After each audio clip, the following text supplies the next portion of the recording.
कसेरा जी का स्वागत करें। Thank you so much. तालियों का स्वागत, धन्यवाद तो मैं आपका करूंगी कि सर आपने विटामिन डी के ऊपर इतनी अच्छी विवेचना की, बहुत ही बढ़िया।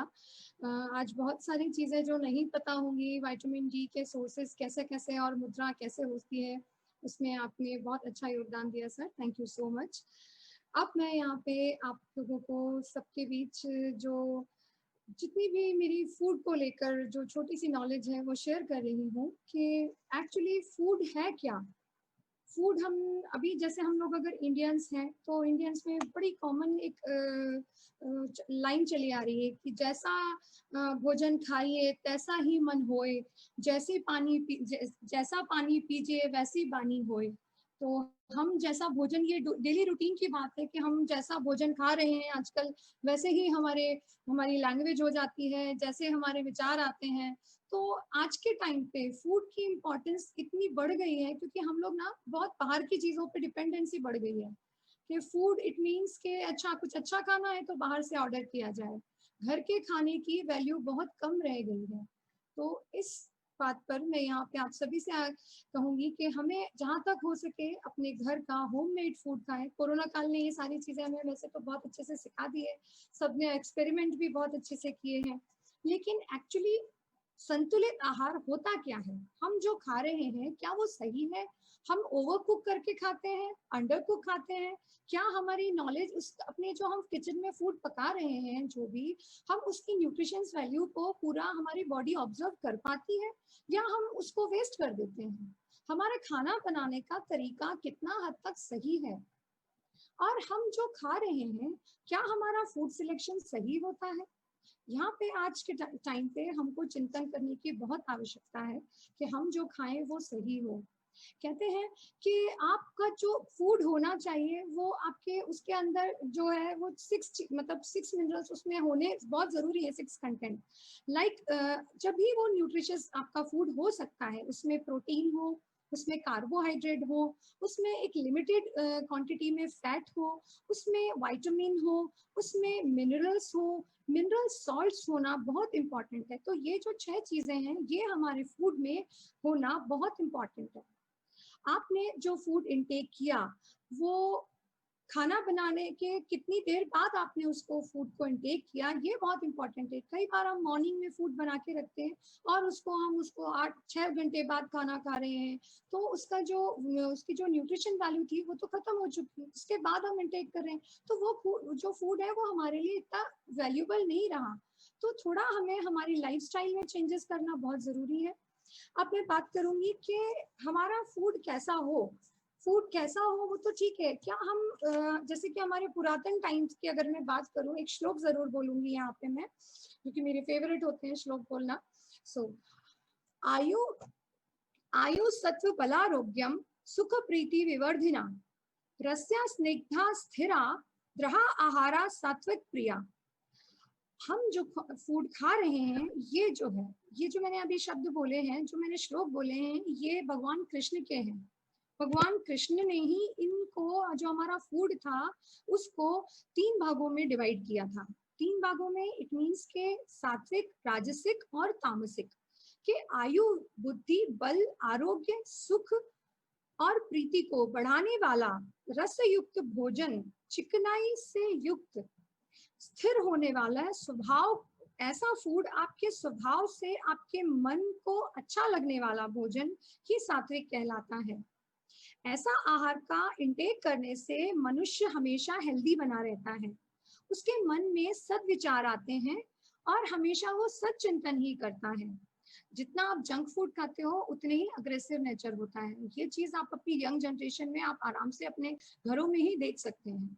इसके विपरीत अगर जैसे कि मैं बता ही रही हूँ कि गरिष्ठ भोजन, तला हुआ डब्बा बंद भोजन जो हम लेते हैं, पैकेज फूड, वो जो फूड है वो तामसिक भोजन की श्रेणी में आता है।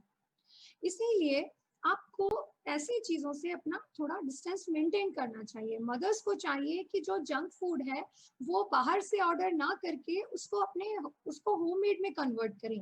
अपने बच्चों को भी हम यही सिखाएं कि हमको जो बच्चे डिमांड है मार्केट में जो देखते हैं बच्चा आपसे वही मांगता है, तो हमको उसको कैसे मॉडिफाई करके अपनी जो डेली रूटीन है, जो लाइफस्टाइल है, उसको कैसे आप कन्वर्ट करें।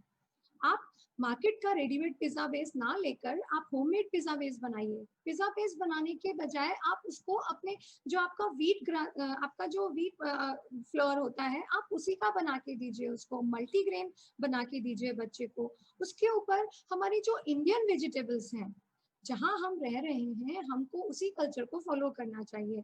हम आज यहाँ रहकर अगर फॉरेन की हम वेजिटेबल्स को अगर हम यूटिलाइज करेंगे तो उसकी न्यूट्रिशंस हमारी बॉडी में उतना नहीं होगा। तो जो आपकी लोकल वेजिटेबल्स हैं आप उन पर कंसंट्रेट करके और उनको अपनी कुकिंग में, चाहे आप उनको मॉडिफिकेशन उनका करके आप अपनी लाइफस्टाइल में ऐड कीजिए। अभी यहाँ पे एक चीज और बोलूंगी कि जैसे कि हम अलग अलग तरह के फूड पर बात करते हैं कि हमको खाना इतने बजे खाना है, हमारे खाने में ये सब होना है, ऐसी सारी चीजें आज हमारे बीच में बहुत अभी आएंगे सारे लेक्चरर्स जो अपने लेक्चर देंगे यहाँ पे। बट मैं यहाँ पे आपको छोटी सी एक चीज डिस्कस करूंगी कि साउथ में एक ऐसी ना वो होती है, ग्रीन वेजिटेबल होती है जो कि वहाँ के आदिवासियों में बड़ी कॉमन होती है, जिसको कि हम जो नॉर्थ इंडिया में अपा मार्ग बोलते हैं। तो अपा मार्ग जिसको कि जिसका नाम यहाँ पे स्थानीय जो लैंग्वेज होती है वो होती है जो वहाँ की लोकल साउथ की लैंग्वेज में बताऊंगी इसको निरुसेडी किडाई। और यहाँ पे जो नॉर्थ में इसको बोला जाता है लट जीरा, चिरचिटा। और इसका जो वनस्पति जो बोलचाल की लैंग्वेज में यहाँ पे चिरचिटा, लटजीरा, चिड़चिड़ा बोला जाता है। तमिलनाडु की जावादो पहाड़ियों पे ये वेजिटेबल आदिवासी बहुत ज्यादा इसको स्पेशली बारिश के दिनों में ये यहाँ पे कॉमनली मिलती है। इसका वहाँ की जो लेडीज हैं इसका बहुत अच्छा इसका व्यंजन बनाती हैं।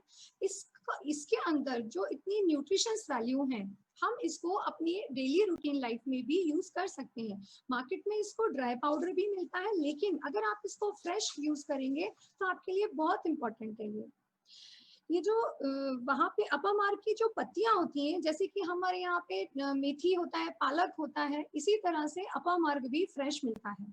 तो इसके आप डिफरेंट काइंड ऑफ आप इसकी रेसिपीज होती हैं, आप इसकी वेजिटेबल बनाएं, आप इसको अपने फूड में किसी ना किसी रूप में आप इंटेक करें, इसके बहुत फायदे हैं। तो हमारे फूड को बैलेंस करने के साथ साथ में अगर हम इस औषधि को अपने फूड में डेली लाइफस्टाइल में अगर ऐड करते हैं तो मैं उसके आपको फायदे बताऊंगी।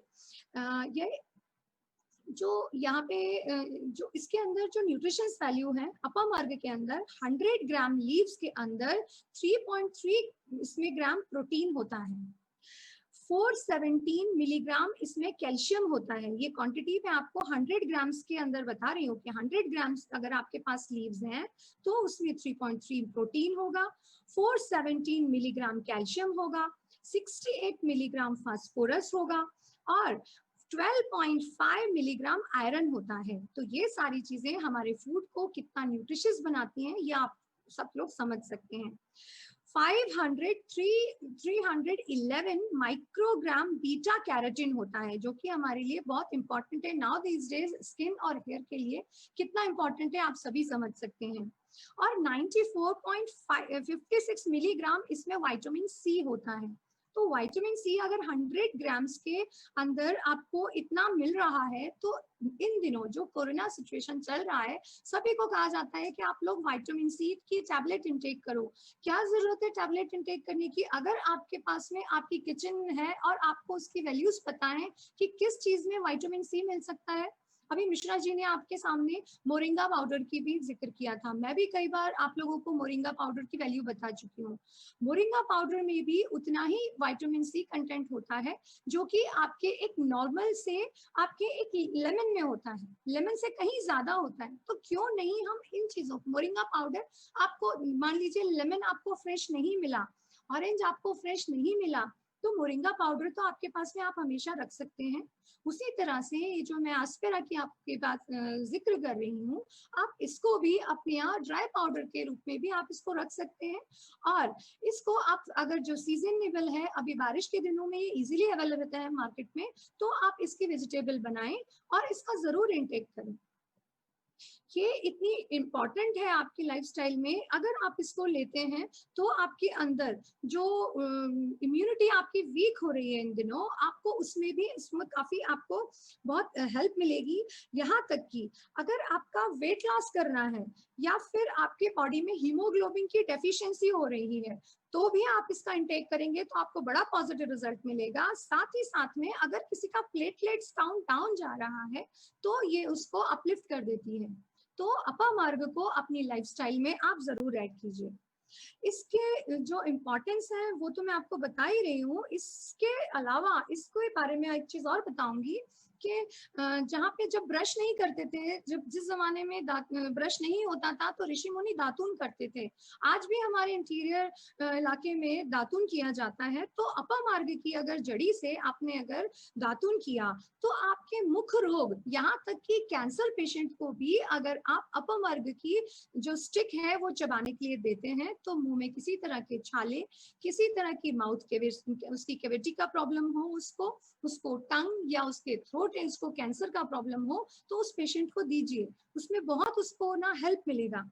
यहाँ तक कि इस पौधे की जो रूट होती है उसका पाउडर आप उसके पाउडर से आप इंटेक करिए और उसके रूट के पाउडर में आपने अगर ब्लैक पेपर को पाउडर ऐड किया और उसके साथ में आपने शहद भी ऐड किया, तो जिनको इन दिनों खांसी है, कफ है, कोल्ड है, अगर आपने वो इंटेक कराया अपा मार्ग में, थोड़ी सी आपने काली मिर्च अपा मार्ग की जड़ के साथ में आपने शहद और काली मिर्च मिक्स करके पेशेंट को आप चटाएंगे तो उसकी खांसी, कफ, कोल्ड में भी उसको रिलीफ मिलेगा। इसकी पत्तियों को, इसकी लीव्स को अगर आप ब्लेंड करके मिक्स करके, अगर आप किसी ने अभी जैसे बारिश के टाइम पर कई मच्छर, कई मॉस्किटो बाइट्स हो जाते हैं जिनसे कि आपको स्किन में किसी तरह का प्रॉब्लम हो जाता है, तो उस कंडीशन में अगर आपने उसको पैक लगाया, उसका लेप उसको लगाया, तो भी यहाँ तक कि मधुमक्खी है ना या फिर कोई और विषैला कोई भी पॉइजनस इंसेक्ट अगर बाइट किया हो तो आप उसको लगा सकते हैं, आपको रिलीफ मिलेगा। इसको आपने अगर अनियन के साथ में अगर आपने उसका पेस्ट बनाया और फिर आपने अगर आपकी स्किन पे उसको अप्लाई किया, तो आपके स्किन सोराइसिस का प्रॉब्लम, स्किन एक्जिमा का प्रॉब्लम और यहाँ तक कि जैसे जिनको सीवियर एक्ने का प्रॉब्लम होता है, उसमें भी इसमें काफी अच्छे रिजल्ट देखे गए हैं। इसी तरह से अपा मार्ग को अगर आप छाछ के साथ लेते हैं, मठे के साथ अगर आप इसका सेवन करते हैं, तो आपको अगर डायरिया जैसी कोई प्रॉब्लम हो, लूज मोशन हो, अगर आपको फूड पॉइजनिंग हो गई हो, तो आप उसको छाछ के साथ इंटेक करेंगे तो आपको काफी बेनिफिट होगा। अभी जैसे कि मोस्टली बड़ा कॉमन है वेट लॉस, सबसे बड़ा प्रॉब्लम चल रहा है सबकी लाइफ में अभी के कोरोना के बाद में सबने अपना वेट बढ़ा लिया है।